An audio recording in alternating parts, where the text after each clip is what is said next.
ऋण देवा नारे लक्ष लक्ष टंका ठकई अभियोग जगतसिंहपुर सहर चर्चिका बजार ठारे एक चिटफंड संस्था खोली हिताधिकारी ठकी अभियोग होइछे। चिटफंड संस्थार मुख्य को आज जगतसिंहपुर सदर पुलिस उठाई आनी थाना अटक रखा सहित तदंत करुछे। एडसमा अंचलर सुधांशु शेखर दास नामक युवक एमएसएमई ऋण देवा पाई कही 300 हिताधिकारी जनक पिछा 20,000 टंका लेखाएं आदाय करथिला। सेमानंकु 2,70,000 टंका लेखाएं ऋण देवा पाई प्रतिश्रुति देथिला।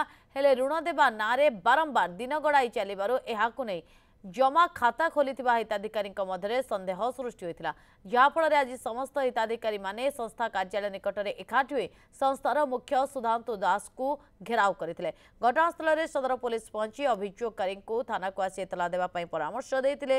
या सहित अभियुक्त को थाना को आनी पचरा उचरा जारी रखिछे।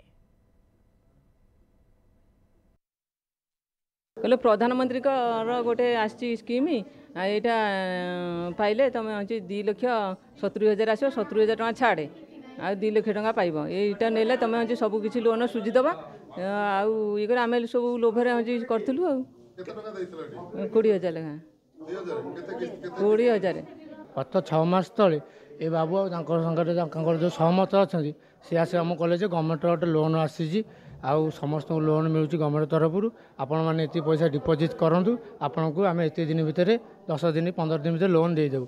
आज आम जो धार कर्ज करदेलु आम तो मिडिल क्लास लोक ना कहले लोन देखे आशा देखे लोभ देखे आज्ञा मुझे ठकी लोन तो 4,220 टका से आकाउंट खोलिया मुझे पैसा है लोकंर 2-3टा टाइम है पारे पैसा दे पारने असुविधा टी हो ऑफिशियली प्रोब्लेम हो पारने तो मुझे 7 ରୁ 8 दिन भितर पैसा देवी कि 10 दिन भितर पैसा देवाई मुझे ये करुँची है। जदि से न रे तो मुझे पैसा फेरदेवी।